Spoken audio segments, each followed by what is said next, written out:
當我哋唱起美國國歌嘅時候，心裏面咪有一種特別嘅激動、特別嘅情懷。尋日咧，相信大家都冇覺好瞓㗎啦，因為啲煙花咧就放通宵嘅，唔知點解1點幾2點咧都乒鈴乓啷、乒鈴乓啷喺度爆緊。我就諗緊乜仲未燒完嘅咩？咁多煙花嘅。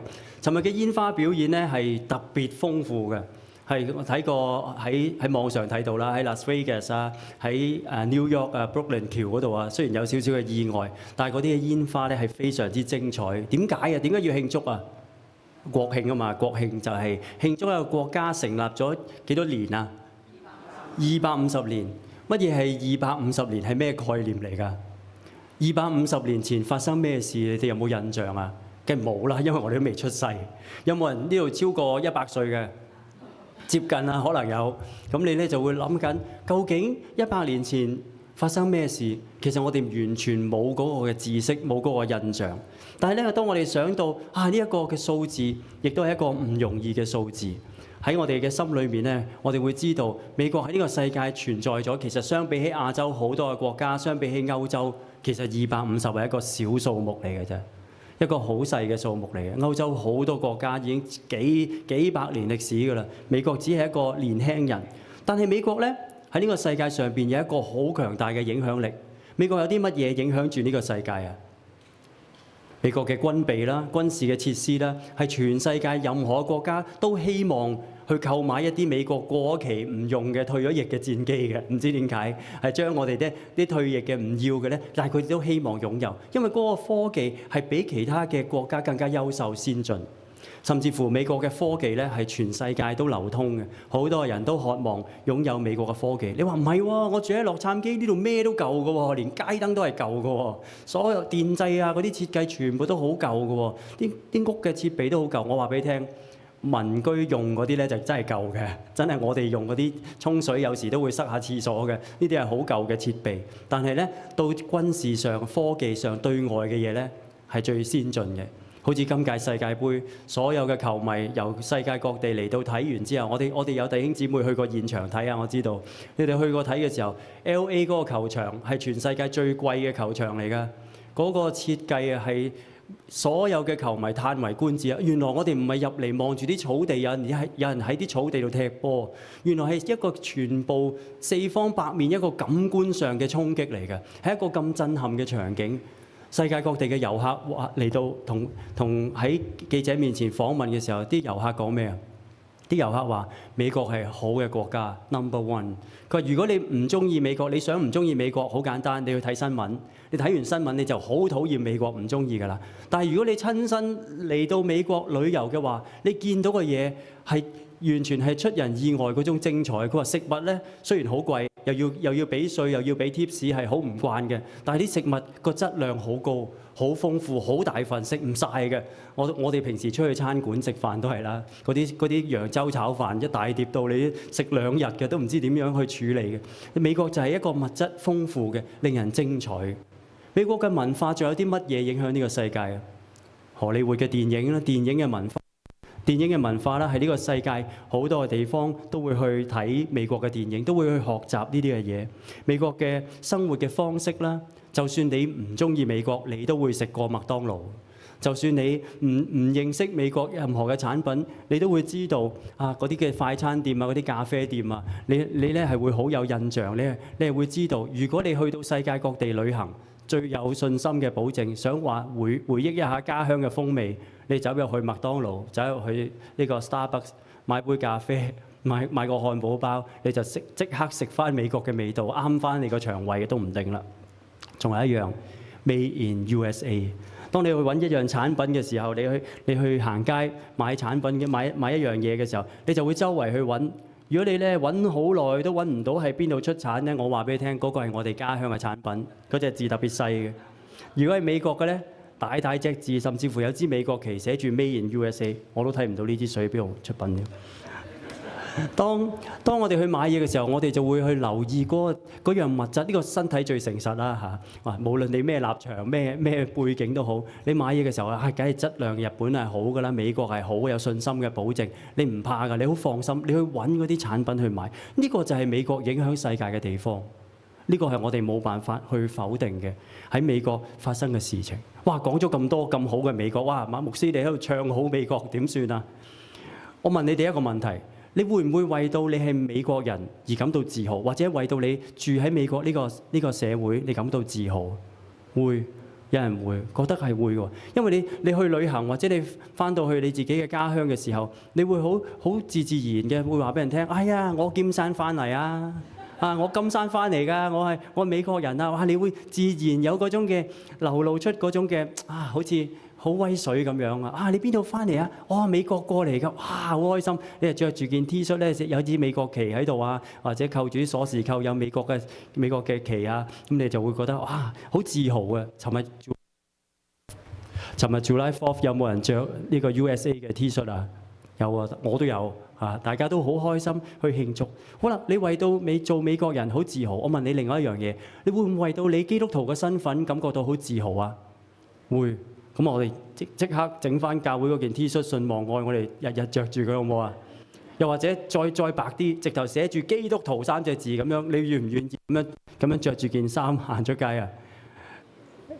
有啲猶豫嚇，考慮下先，諗清楚先，知道自己基督徒有咩好處啊？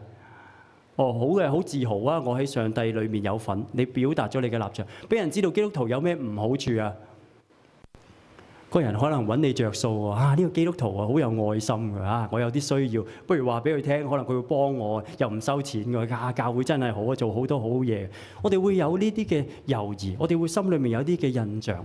今日我哋會去睇彼得前書，係耶穌嘅門徒彼得所寫嘅一個嘅書信。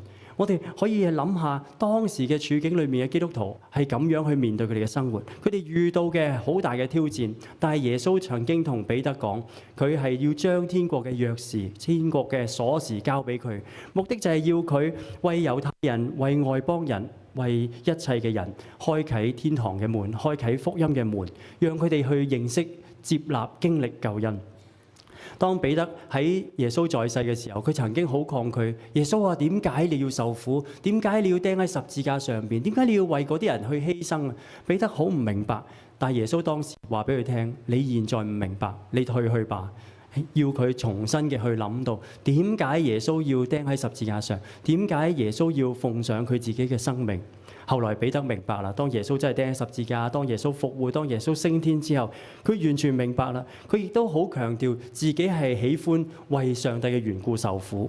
結果咧，佢真係喺主後大概65至到67年嘅期間，係俾當時嘅尼祿王殺害。佢真係為信仰而殉道。呢個係佢嘅人生。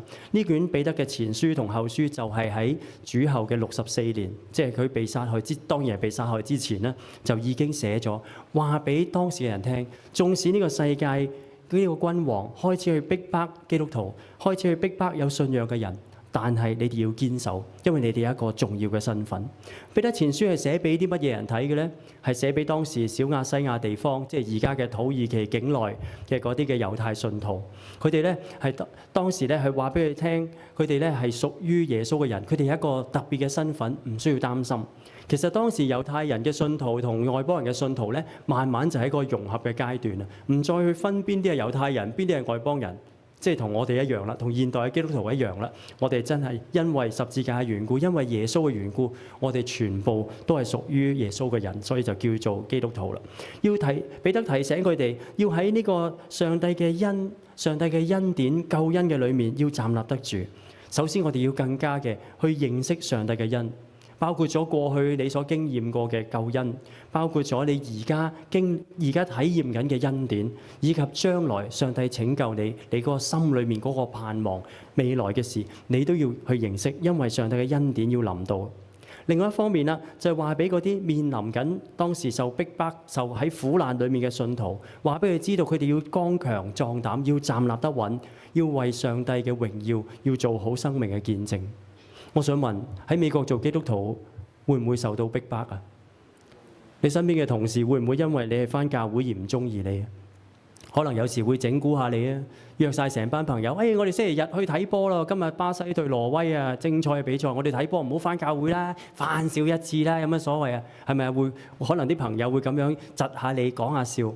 呢啲都係極其量都係咁上下嘅逼迫，同當時猶太人佢哋嗰種嘅逼迫，彼得嗰種為主殉道嗰種嘅困難，差天共地。所以我哋做而家現代嘅基督徒，更加要珍惜我哋有嘅機會，我哋做好我哋嘅本分。所以喺第8節嗰度，彼得就總結之前講嘅一番嘅説話，總結咗第2章、第3章講到待人處事，講到生活教訓，佢就喺度總結。佢話：總而言之，你們都要同心，彼此體恤，相愛如弟兄，存慈憐謙卑的心。話俾我哋所有人聽，第一樣嘢總結嚟講，你哋要同心。同心係講緊一個喺心情、心態、心願上邊，我哋每一個人都有唔同嘅想法嘅，有唔同嘅喜好、唔同嘅期望。所以咧，無論對於家庭，你可能咧會有你自己一種嘅諗法啊。我覺得咧一個家庭咧應該咧要有一間嘅屋啦，要有2層嘅喎。啊，我覺得咧我太太咧應該要點樣相夫教子啊，要最好咧有2個小朋友。但係你太太又唔係咁諗喎。又或者咧，你要期待我丈夫咧應該要點啊，要賺幾多錢，要做啲乜嘢啊？然之後點知你個丈夫又唔係咁喎？咁呢個係好大嘅差異嚟㗎。你又會覺得咧啊，我仔咧應該要娶個點樣嘅老婆，我個女咧應該要揾個點樣嘅老公啊？呢啲咧係我哋會對我哋家庭有期望，但係下一代未必係咁諗㗎。下一代唔會再好似同你係完全一樣，咁咪成個家庭喺一個唔同嘅心情、唔同嘅心態同唔同嘅心願裏面出現。而另一方面啦，喺服侍上帝嘅教會裏面，其實人與人之間都有好多嘅落差。你會對教會嘅發展有好多唔同嘅睇法。有啲人覺得咧啊，教會應該有好多小朋友喺度㗎，咁先至好似睇到我哋嘅未來。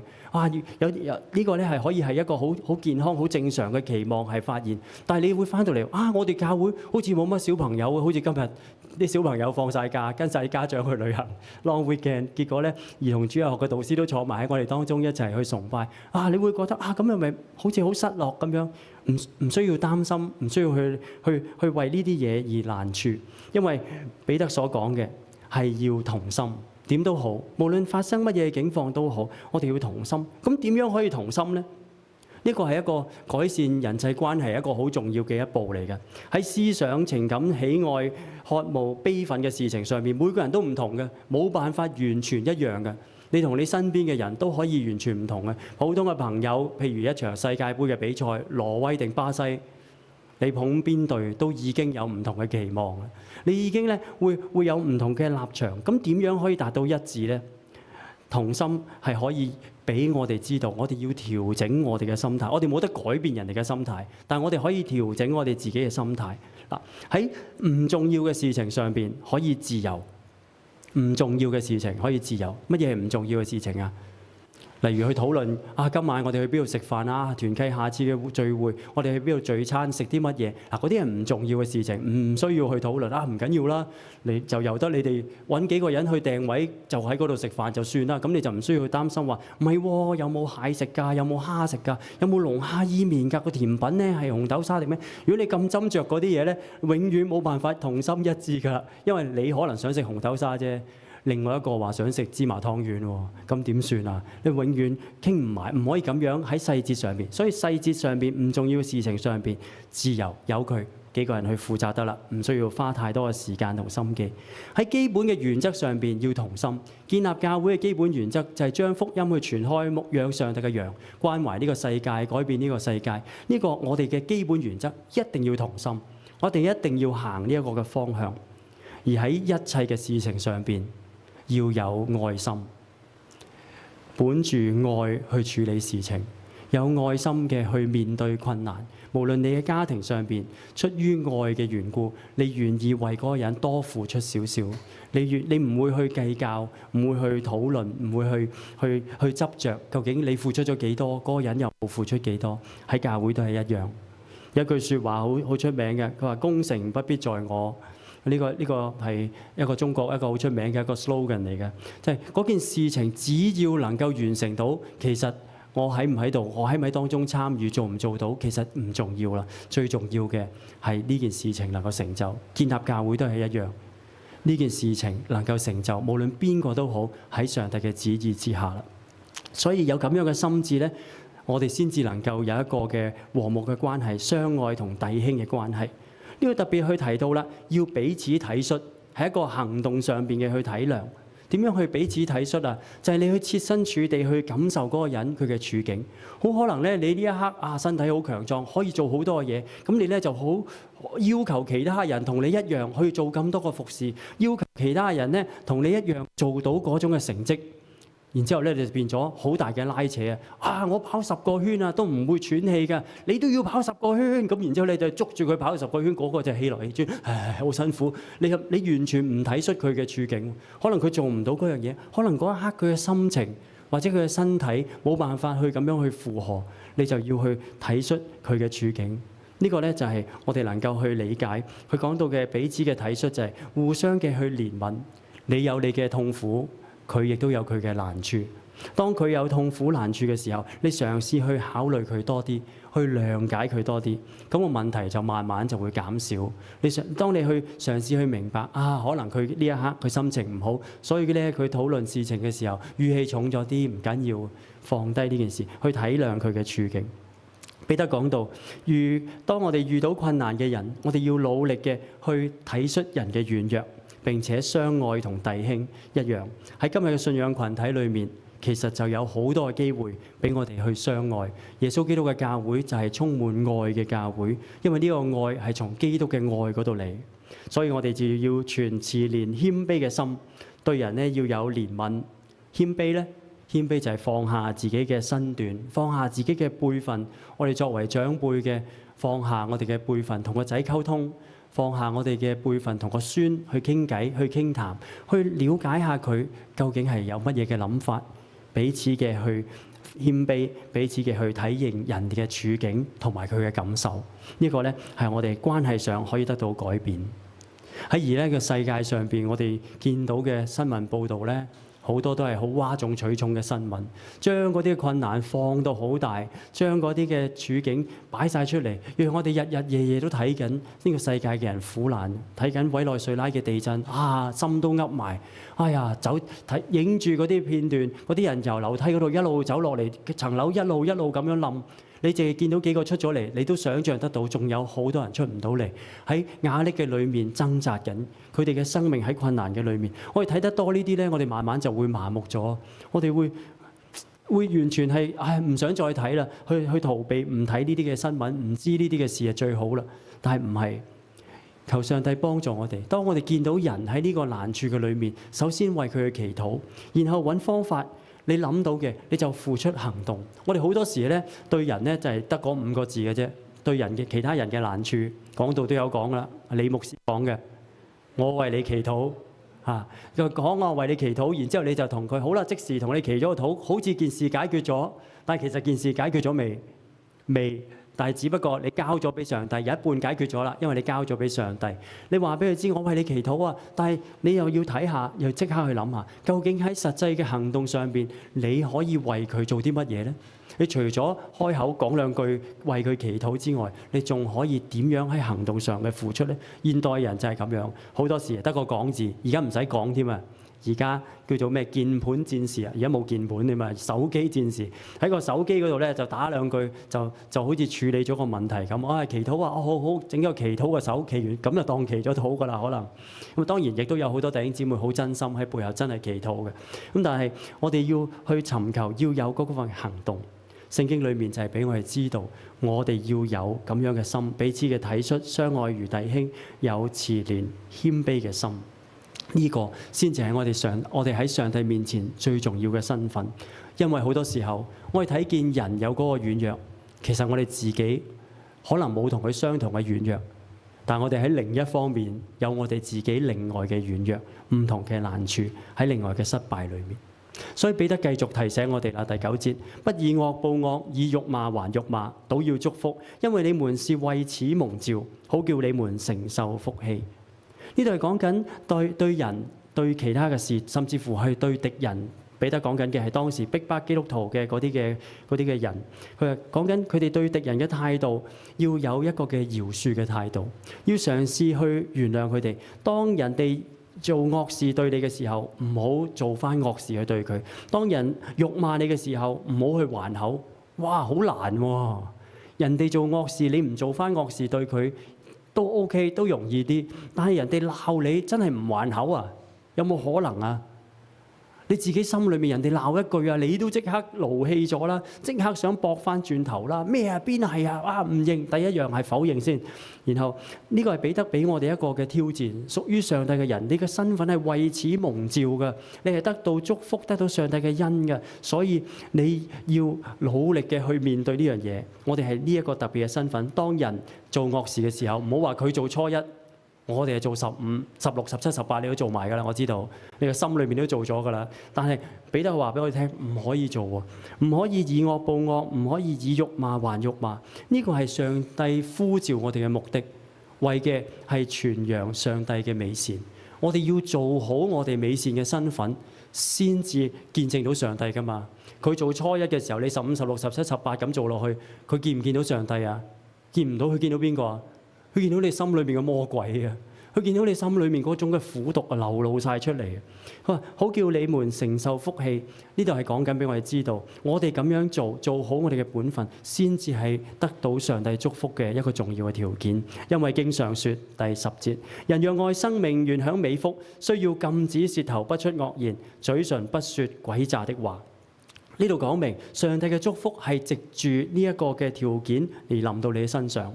點解嘅？點解特別去咁講到咧？人愛生命，願享美福嘅時候，第一樣嘢係要禁止舌頭不出惡言。呢度惡言咧係講緊報復嘅説話。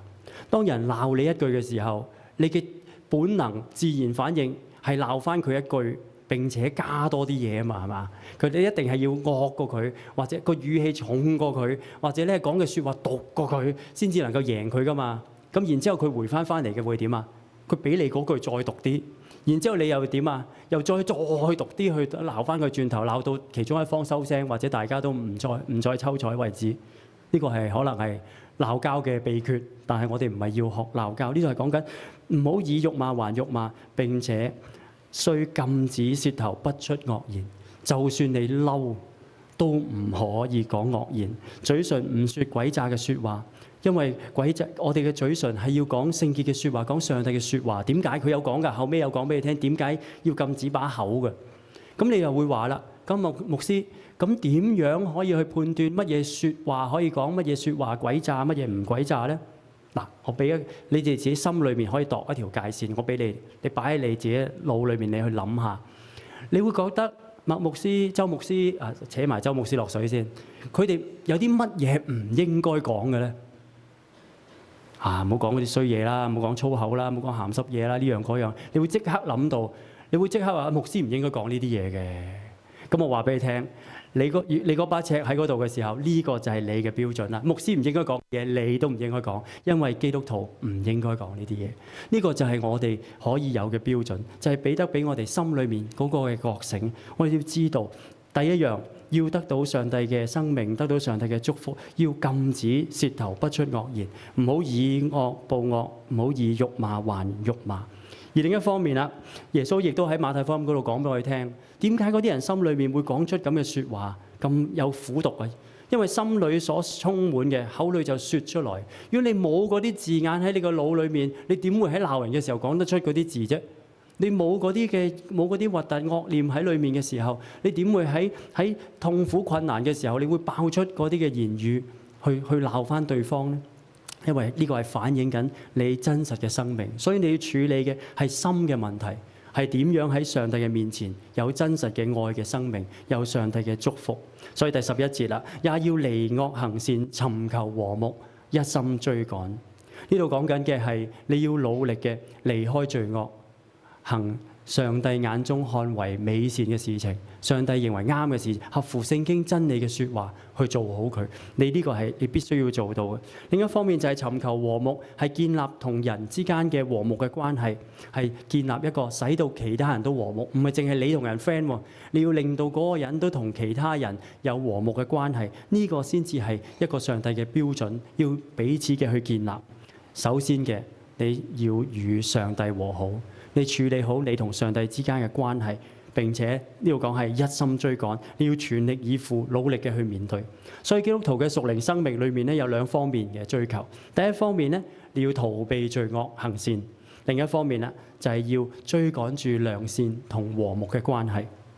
第12節，因為主嘅眼看顧義人，主嘅耳聽他們嘅祈禱，唯有行惡嘅人，主向他們變臉。如果你唔照上帝嘅美善去待人，其實你係放棄咗上帝嘅看顧。有邊一個希望上帝唔睇你㗎？希望上帝唔看顧你㗎？唔會啊！我哋個個都希望，所以就要謹守遵行彼得所講嘅説話。第13節啦，你們若是熱心行善，有誰害你們呢？呢個係好明顯喺彼得嘅處境裏面出現。當佢哋做基督徒有好嘅品格傳福音嘅時候，佢哋會受到逼迫嘅。嗱，如果一個人行善做緊善事嘅時候，佢哋其他嘅惡事咧喺佢生命裏面冇任何嘅能力，因為佢睇見嘅係上帝嘅存在，佢睇見嘅唔係呢個世間嘅人，因為佢知道佢做緊嘅嘢係關乎於上帝。彼得喺嗰個時代嘅處境裏面，就係講緊嗰啲被迫害嘅基督徒。佢話：你哋為義受苦也是有福的，不要怕人的威嚇，也不要驚慌，唔使驚，唔使怕佢嚇你。耶穌都喺馬太福音登山寶訓嗰度講：為義受逼迫嘅人有福了，因為乜嘢啊？天國是他們的。我聽到，感謝主，因為天國係屬於佢。嗰啲人嘅生命裏面有上帝嘅國啊，所以佢哋受逼迫，佢哋都唔會失去信心。佢哋全心嘅相信上帝，佢相信上帝咧掌管住一切嘅，包括我哋自己嘅思想、我哋自己嘅行為、我哋嘅情感。所以其他嘢、其他嘅敵人冇辦法再動搖我哋，因為我哋屬於主。信主嘅人咧喺呢個患難嘅時代裏面，就係要有嗰份嘅堅毅、嗰份嘅忍耐，因為為嘅係乜嘢？上帝嘅榮耀，為嘅就係你做好生命嘅見證。第15節啦，只要心裏尊基督為聖。有人問你們心裏盼望的緣由，就要常作準備，以溫柔敬畏嘅心回答。堅忍嘅力量係嚟自上帝嘅恩、上帝嘅救恩、上帝嘅恩典。心裏面尊主為聖，就係講緊將耶穌基督喺各樣嘅事情，喺你心裏面、生命裏面各樣嘅事情上邊分別為聖出嚟。佢係最高嘅，以佢為主，居首位嘅。無論你自己嘅財產、你嘅職業、你嘅婚姻、一切嘅消遣、休閒嘅活動都好，要尊主為聖。你要喺呢一個嘅信仰上邊，將上帝擺翻喺第一位嘅時候，你先至知道你點樣去做判斷同決定。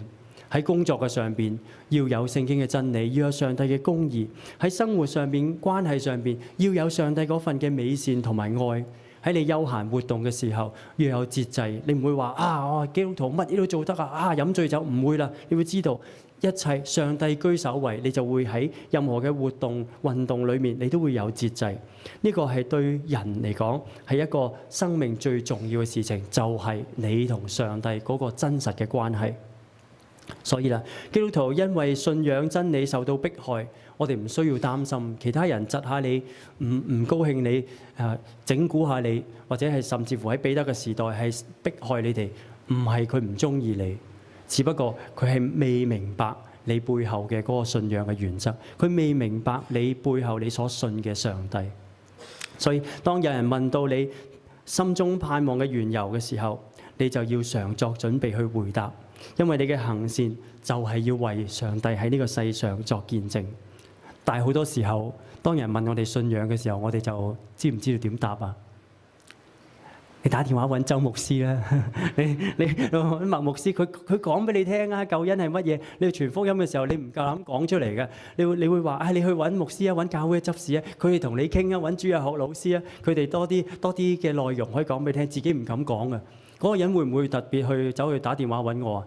都或者會嘅。但係如果個人佢本身同我唔認識嘅，佢唔會特別貿然打電話去揾你。你指定佢要揾嗰個人，佢問得你，佢就係想聽從你口中講出嚟嗰個嘅盼望，嗰個生命。咁你話好啦，咁我點講啊？講啲咩俾佢聽？有一個方法，好簡單。你每日同上帝有一個真實嘅祈禱嘅關係，讀聖經嘅關係，又或者你見到教會嘅閲歷，你每日睇到嗰段嘅經文，你諗起你就要努力嘅去諗住佢，記住佢，聖靈就會帶領你安排你所講嘅嘢。可能嗰個人問你啊，你嘅盼望係乜嘢？你信仰係乜嘢？點解你可以做好人喺呢個世界？你又話俾佢聽，唉，我都唔知啊！呢個世界好多苦難，但係我相信耶穌，我繼續尋求緊。我見到呢個世界好動盪，好多嘅唔好嘅事情發生，但係我仍然仰望緊我上帝，仰望緊上帝聖經嘅標準喺呢個世界裏面繼續嘅運行，以致我哋嘅生命可以被改變。呢個咪你盼望嘅緣由咯？呢個咪就係福音咯？呢個咪就係上帝嘅信息咯？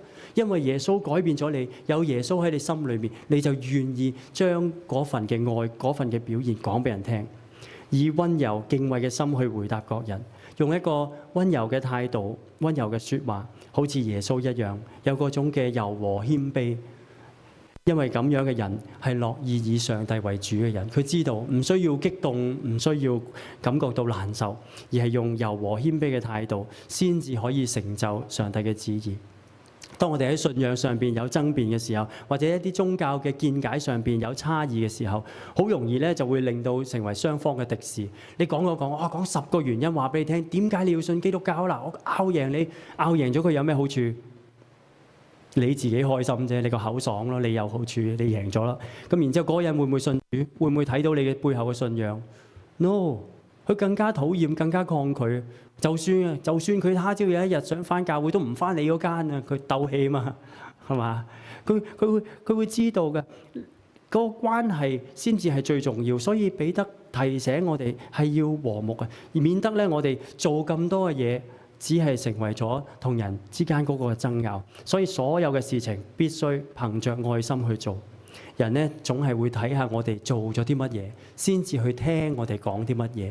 啊！你出邊喺停車場嗰度平平白爛同人搶位泊車呢樣嗰樣，然之後撥佢一輪響一輪之後走入嚟，感謝主，今日好高興見到你平安。你會唔會想聽佢講嘢啊？唔會啦！你即刻就話：哇！呢個教會我唔入去啦，我走啦，係咪？即刻你心裏面就覺得都唔真實嘅。你嗰個上帝都唔喺你嘅生命裏面，你喺你把口嗰度啫嘛。你攞嚟講嘅上帝，唔係攞嚟喺你嘅生命裏面作主嘅。所以彼得提醒我哋，要有真實嘅生命，我哋無論去到邊度，先至可以為主作見證。最後啦，第16節啦，存着無虧嘅良心，叫你哋喺何事上被毀謗，就可以何事上叫那無賴你們在基督裏有好品行的人自覺羞愧。當你仍然堅守住上帝係你嘅主，仍然活出你自己嗰個美善嘅有上帝嗰種美善嘅生命嘅時候，其他人做嘅嘢，佢慢慢就會覺得：哎呀，我真係唔應該咁話佢。原來佢係一個真實嘅人，佢真係因為上帝嘅緣故，先至會有咁樣嘅生命。所以嗰啲人就會慢慢就會覺得：哎呀，我都好想渴望認識下佢嘅上帝。今日我哋喺美國做基督徒嘅，我哋點樣可以繼續努力，保持住我哋嘅國家、我哋自己、我哋嘅家庭，仍然行喺上帝嘅真道裏面呢？我話俾你聽。有五樣嘢我哋可以記住，你記住其中一樣已經好好，但係第一樣一定要知道，就係你個人同上帝建立每日真實嘅關係，每日去禱告，需要嘅事情話俾上帝知道。你又想上帝回應你喎，咁你就打開聖經，上帝啊，求你藉着聖經對我説話。或者當你同人去分享信仰嘅時候，你會睇見你同上帝嗰個真實嘅關係。第二方面啦，喺你嘅家庭親友嘅圈子裏面，你做好你嘅本分，做盡好家庭嘅責任、生命嘅本分。你照顧好教會，但係你家庭裏面嗰啲人你唔理，又家務又唔處理，咁其實你做唔好你嘅見證。所以家庭嘅圈子、朋友嘅圈子裏面，盡好你嘅責任同埋榜樣。